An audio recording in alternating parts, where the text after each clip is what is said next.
안녕하세요. 우리 채널 오시기를 환영합니다. 우리 진한 딸아이 키우고 있는 여성이에요. 저희 가족은 일본에 거주하고 있어요. 남편은 일본 대사관에서 일하고 있고 전 한국어 강사로 일하고 있어요. 저희는 국제 결혼을 한 국제 부부예요. 저희 남편은 일본에서 나고 자란 일본 사람이거든요. 일본 사람이랑 결혼을 했다고 하면 연세가 드신 어른들은 안 좋아하세요. 아무래도 일본에 대한 인식이 안 좋으니까요. 남편과 연애를 할 때도 그랬고 결혼을 할 때도 마찬가지였어요. 집안 어른들이 반대를 하셨었거든요.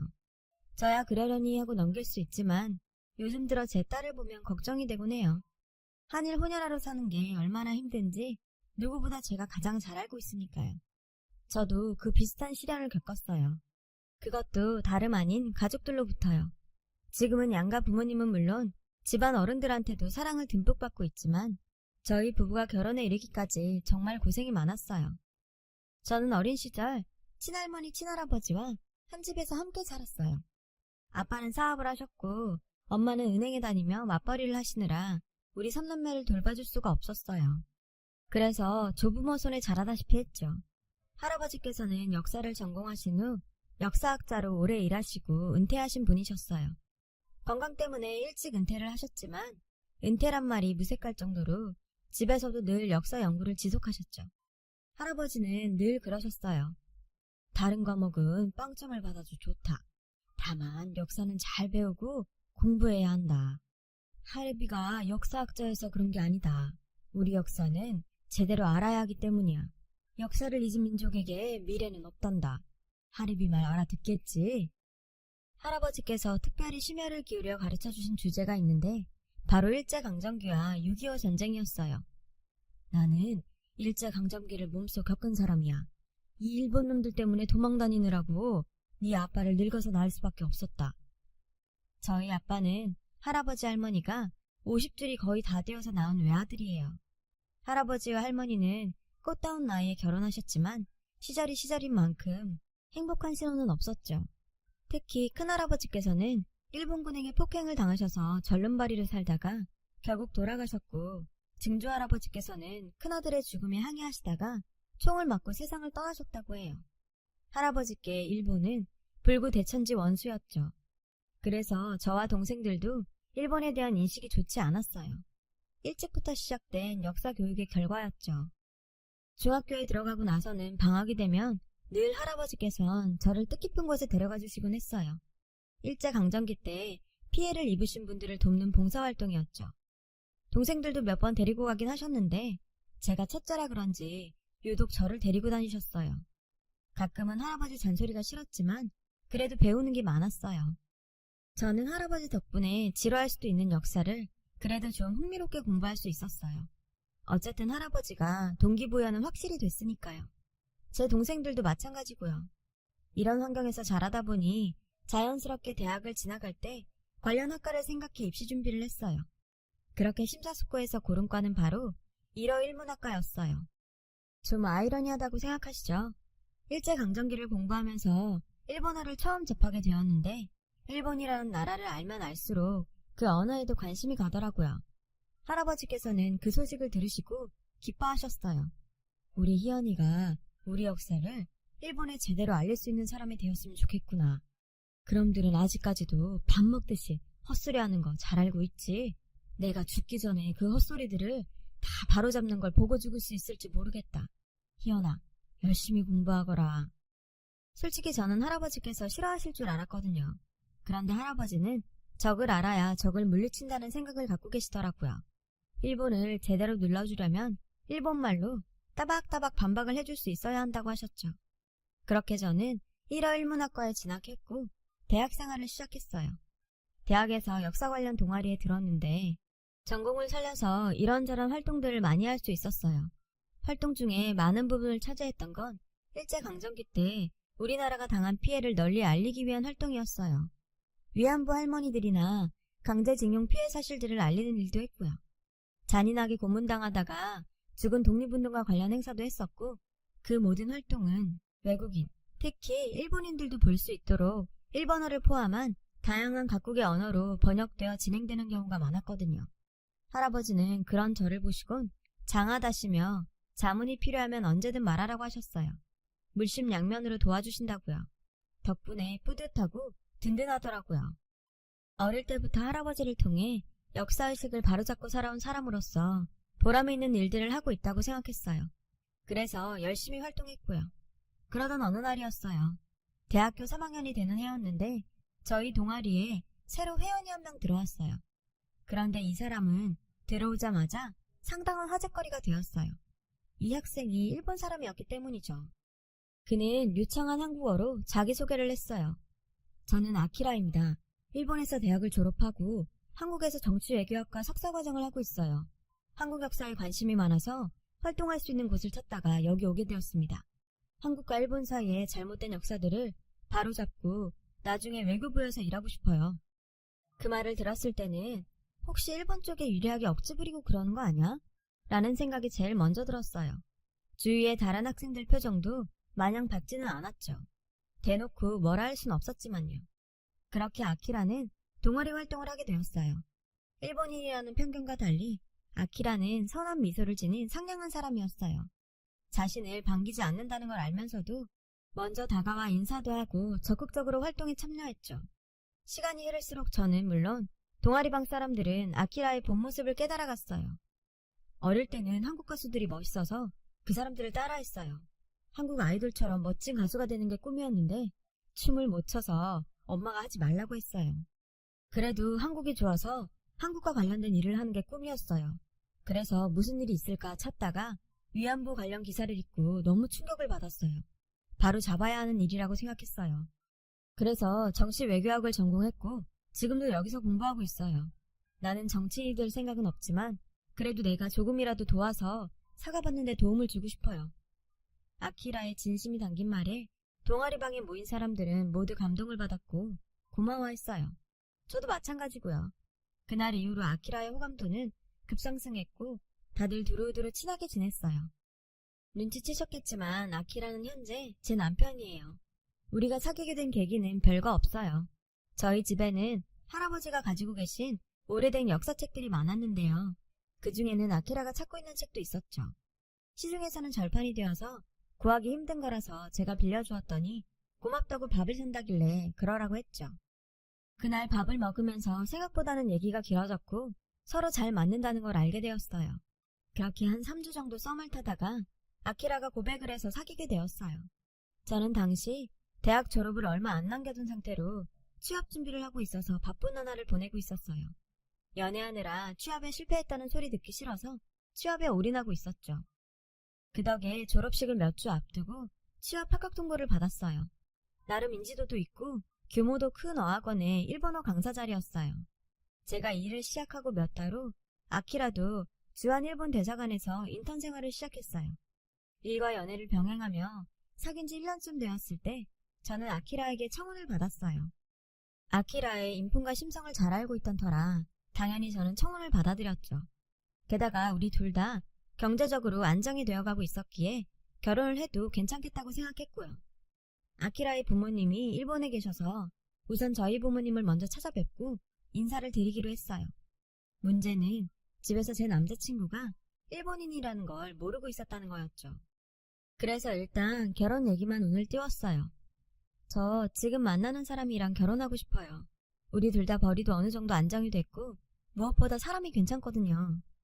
부모님은 무척 반기셨어요. 제가 결혼하길 기다리고 계셨었거든요. 인사드리기 전에 먼저 말씀드려야 할 것 같아서요. 제가 만나는 사람이 일본 사람이에요. 저는 부모님께 아키라와 만나게 된 얘기를 했어요. 그런데 제 얘기를 듣는 동안 부모님의 얼굴이 급 어둡게 변하더라고요.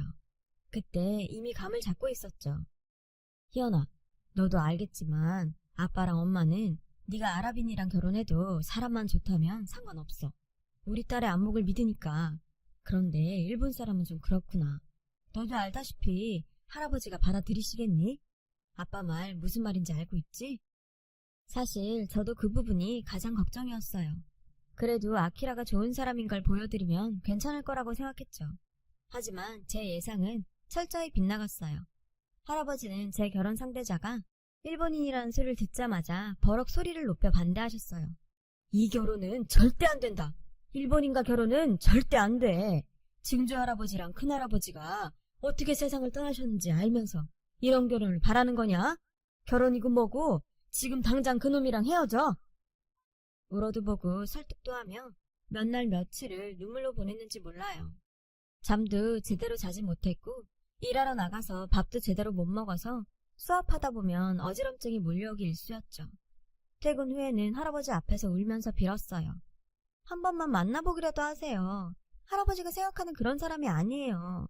애초에 우리나라에 온 것도 우리나라의 역사를 제대로 배워서 일본에 알리려고 온 거라고요. 만나만 주세요. 네? 내 집에 일본인을 들일 생각 없다. 할아버지는 단호하게 거절하셨어요. 인사조차 받지 않겠다고 하셨죠. 저는 하루하루 피가 마르는 것 같았어요. 살이 너무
도움이 안 될 것 같아서 결국 저와 여동생이 일본으로 향했어요.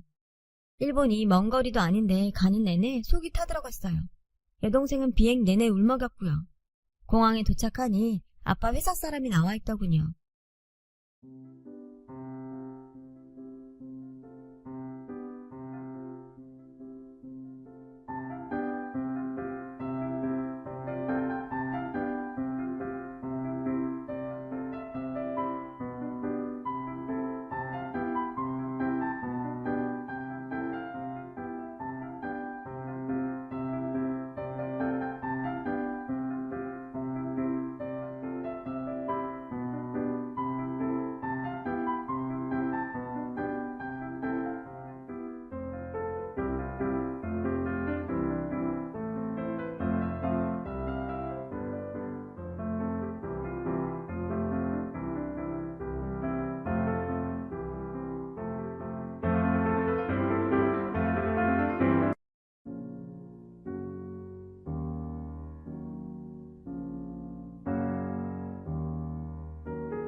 안녕하세요. 우리 채널 오시기를 환영합니다. 아빠가 있는 병원으로 가는 택시 안에서 제게 상황 설명을 해주었어요. 응급수술은 다 잘 돼서 한국으로 모셔가기만 하면 돼. 수술비 처리도 됐으니 걱정하지 말고. 저는 수술비를 회사에서 내주는 건가 싶었어요. 그래서 물어보았죠. 그랬더니 정색을 하더라고요. 어떤 일본인이 내줬어. 너희 아빠한테 은혜를 입은 사람이라던데. 저도 여동생도 의아함을 감추지 못하고 이게 무슨 일인가 싶었어요. 그렇게 병원에 도착을 했고 안내받은 곳으로 가니까 아빠가 누워 있었어요. 호흡기를 차고 계셔서 말을 못하셨죠. 저는 의사 선생님한테 상태 설명을 들었어요. 다행히 빨리 발견해 바로 수술을 할 수 있었다면 괜찮을 거라고 하더라고요. 그 말을 듣고 나니 조금 안심이 되었어요. 안심이 되자 그제야 수술비를 낸 사람을 만나야겠다는 생각이 들더군요. 저는 수납창고를 찾아가 수술비를 낸 사람이 누군지 알 수 있냐고 물었어요. 그러자 아직 있을 거라고 하더군요. 따님들이 한국에서 올 때까지 병원에 있겠다고 했다고요. 그때였어요. 수납 직원이 누군가를 가리키며 저 사람이라고 하더라고요. 돌아본 순간 제 눈을 믿을 수 없었어요. 제 뒤에는 2년 전 그렇게 아프게 헤어진 아키라가 서 있었거든요. 그런데 더 놀라웠던 건 아키라는 저를 보고도 전혀 놀라는 기색이 없었다는 거예요. 저는 이게 어떻게 된 거냐고 물었어요. 우리 아버지가 여기 입원해 계셔. 그날도 아버지 간병을 하고 있었는데 병원에서 한국어가 들리길래 가보니 너희 아버지가 실려오시더라고. 혹시나 해서 이름표를 확인해보니까 너랑 성이 같길래 맞구나 했지. 외국인이 일본에서 수술을 하려면 절차가 좀 까다로워서 회사분들이 힘들어하길래 도와드렸어. 상황이 급해서 일단 수술비부터 처리해야 했고 많이 놀랐지. 그 말을 들은 저는 손에 얼굴을 묻고 하염없이 울었어요. 너무 미안해서 고개를 들 수가 없었어요. 내가 그렇게 너한테 상처 줬는데 이러면 난 어떡해. 상처를 주다니 절대 그렇지 않아. 내가 너였어도 그랬을 거야. 그러니까 울지 마. 아키라는 저를 안고 달래주었어요. 그렇게 한참을 울던 저는 병실로 아키라를 데리고 들어가 여동생과 아빠에게 인사시켰어요. 아빠는 힘겹게 손을 움직여 삐뚤삐뚤한 글씨로 고맙다고 쓰셨어요. 그리고 미안하다고요. 며칠 뒤 저는 아빠를 모시고 한국으로 돌아왔어요. 이후 아빠는 대학병원에 입원해서 치료를 받으셨고요. 그 일이 있고 얼마 뒤 아키라는 저희 집에 찾아왔어요. 엄마가 초대를 했거든요. 할아버지가 싫어하지 않겠냐고 했더니 얘, 내 남편 살려준 사람인데 어떻게 모른 척하니? 귀한 손님한테 고기 반찬 차려서 밥 한 끼 대접해야 마음이 편할 것 같아. 할아버지도 당신 아들 살려준 귀인인데 함부로 하시겠니? 그러니까 걱정 마. 엄마의 말에 저는 아키라를 초대하게 된 거죠. 아키라는 조금 긴장한 것 같았어요. 할아버지는 그런 아키라를 빤히 보시더니 갑자기 자리에서 일어나셨어요. 그리고는 아키라의 앞에 무릎을 꿇고 앉으셨어요. 그 모습에 모두 놀라서 어쩔 줄 몰라 했어요. 미안합니다. 이 늙은이의 편견으로 마음에 상처를 주었네요. 그런데도 내 아들까지 살려주었다니 내가 이렇게라도 사죄를 하는 게 도리일 것 같아요. 미안합니다. 그리고 고마워요. 할아버지는 결국 눈물까지 흘리셨어요. 아키라는 할아버지를 일으켜 세우며 이러지 마시라고 할아버지 마음 이해한다고 했어요. 지금이라도 자신을 받아주셔서 감사드린다는 말도 함께요. 그날 저는 참 많이 울었어요. 아키라도 마찬가지였죠. 그렇게 저와 아키라는 2년 만에 다시 사랑하는 연인으로 돌아갈 수 있었어요. 그리고 얼마 뒤 우리는 다시 결혼 준비를 시작하게 되었어요. 이번에 양가 부모님의 허락하에 진행되는 거라서 준비도 수월하고 빠르게 진행이 되었어요. 그 사이 아빠 상태도 많이 호전됐고요. 결혼식은 한국에서 치렀고 신혼살림은 일본에 차리게 되었어요. 아키라가 일본에서 일하고 있기도 했고 시아버지께서 몸이 안 좋으셨기 때문에 저희 부부가 일본에서 살기로 했거든요. 일본으로 떠나오던 날 할아버지는 저와 아키라를 꼭 안아주시면서 어디를 가든지 항상 건강하고 행복하게 살라고 하셨어요. 그러시면서 많이 우시더라고요. 우여곡절 끝에 결혼한 우리 부부는 여전히 서로를 사랑하며 살고 있어요. 그리고 눈에 넣어도 아프지 않은 딸도 낳았고요. 비록 국적은 달라도 사람이 사는 건 똑같더라고요. 힘든 시간도 이겨냈듯이 저희 부부는 앞으로도 사회적 편견과 싸워가며 행복하게 살아갈 거예요. 예쁜 딸과 함께요. 지금까지 제 사연을 들어주셔서 감사드립니다. 들어주신 여러분의 삶에 앞으로도 희망차고 좋은 일들만 가득하시길 바랍니다. 여러분, 사연 댓글에 응원과 현명한 조언 부탁드려요. 좋아요와 구독은 저에게 큰 힘이 됩니다. 오늘도 좋은 일 가득하세요.